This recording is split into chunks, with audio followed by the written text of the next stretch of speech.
तो नमस्कार दोस्तों, स्वागत है आप सभी का आज की इस क्लास में। देखिए ये क्लास हिंदी साहित्य की क्लास है और इस क्लास में हम आदिकाल से लेकर भक्तिकाल तक जितनी भी प्रमुख रचनाएं हो सकती हैं उन सभी को इस क्लास में डिस्कस करेंगे।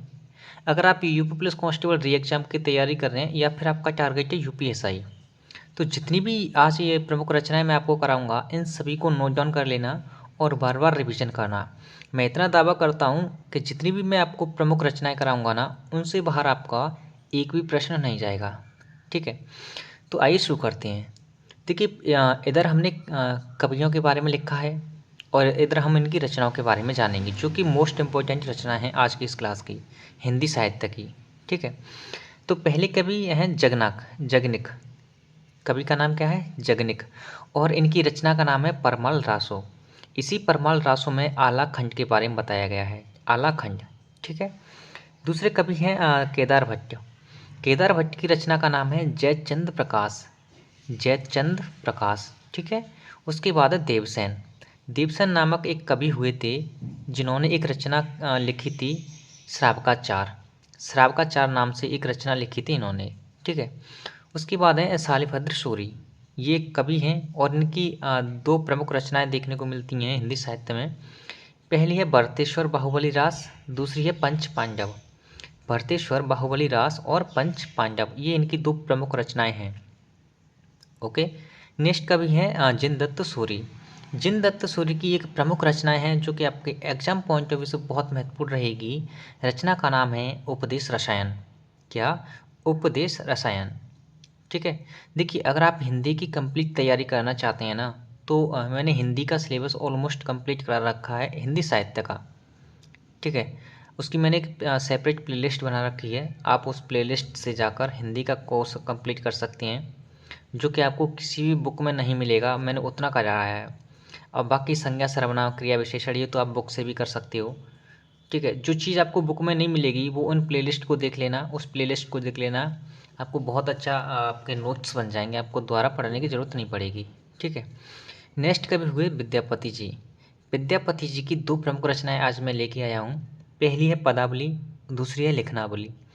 पदावली और लिखनावली ये विद्यापति जी की ही रचना है। कीर्ति पताका भी इन्हीं की है, कीर्ति लता भी इन्हीं की है। वो मैंने नहीं लिखी है यहाँ पर क्योंकि वो एग्जाम पॉइंट ऑफ व्यू से इतनी महत्वपूर्ण नहीं है इस बार के लिए। ठीक है, नेक्स्ट कवि थे गोरखनाथ। गोरखनाथ जी की प्रमुख रचना है सब्दी। क्या है? सब्दी। उसके बाद है रहदास जी। रहदास जी की प्रमुख रचना है बानी। नेक्स्ट है आपके दादू दयाल कवि। कवि का नाम क्या है? दादू दयाल। और इनकी प्रमुख रचना का नाम क्या है? अंगबधु। क्या है? अंगबधु। ओके, नेक्स्ट कवि हैं आपके मलुकदास जी। मलुकदास जी की दो प्रमुख रचनाएं हैं आपको देखने को मिलेंगी जो एग्जाम पॉइंट ऑफ व्यू से बहुत महत्वपूर्ण है। पहली है रत्न खान, दूसरी है ज्ञानबोध। रत्न खान और ज्ञानबोध। नेक्स्ट कवि हुए आपके सूरदास जी, सॉरी सुंदरदास। सुंदरदास जी की आपको दो रचनाएं देखने को मिलती हैं जो बहुत महत्वपूर्ण रचनाएं हैं। पहली है ज्ञान समुद्र, ज्ञान समुद्र। दूसरी है सुंदर विलाप। इन्होंने अपने नाम पर ही सुंदर विलाप विलाप करके ये रचना लिखी थी, है ना। उसके बाद है कवि हैं शेख कुतवन।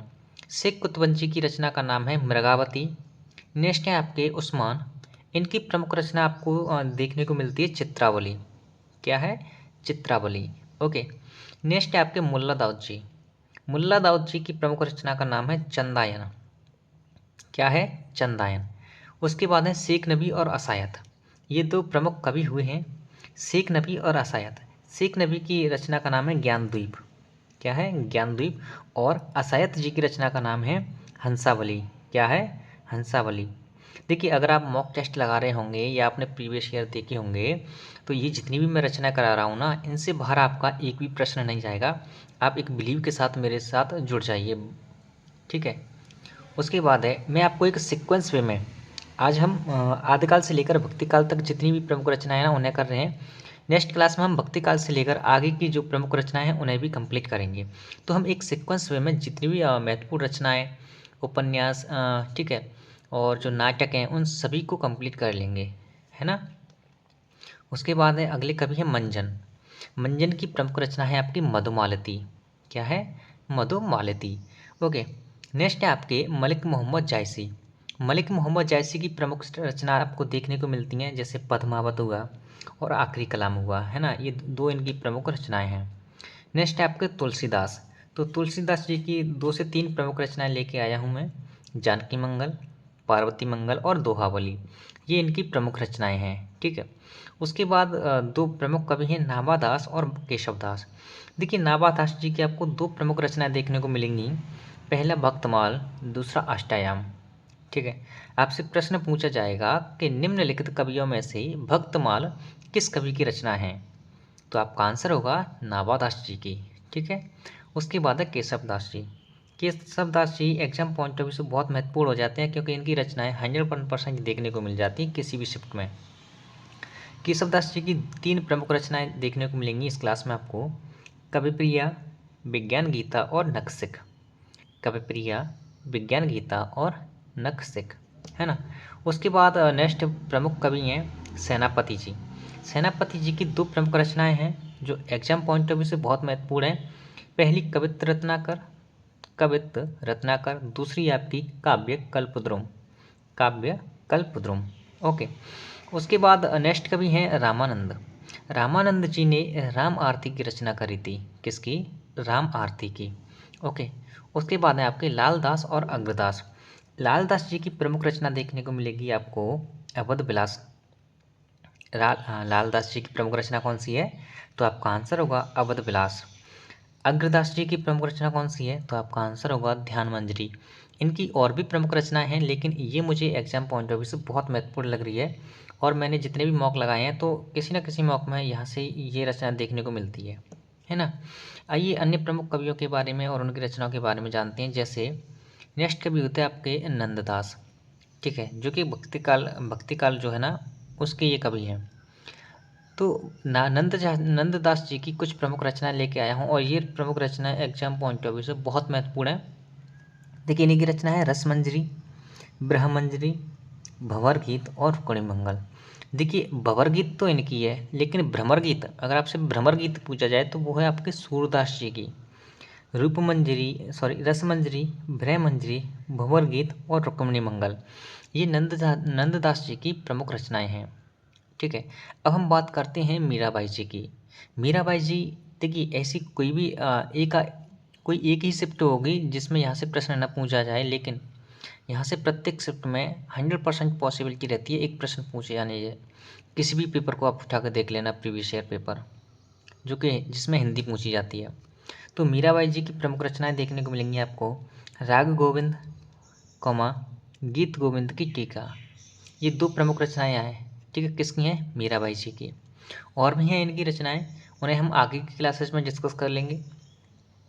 नेक्स्ट है आपके रसखान जी और सूरदास जी। रसखान जी की आपको प्रमुख रचनाएं देखने को मिलती हैं प्रेम वाटिका और दान लीला। प्रेम वाटिका और दान लीला, ये रसखान जी की प्रमुख रचनाएं हैं। उसके बाद है सूरदास जी। कवि का नाम क्या है? सूरदास जी।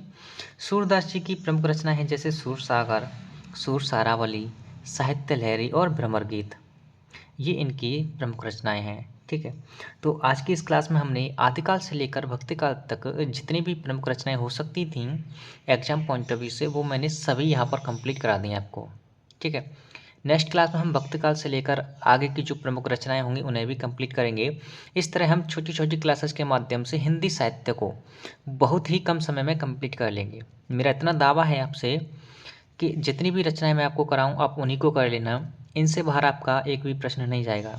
ये मैं आपको अपना पर्सनल एक्सपीरियंस बता रहा हूँ। ठीक है। तो चलिए मिलते हैं नेक्स्ट क्लास में। धन्यवाद।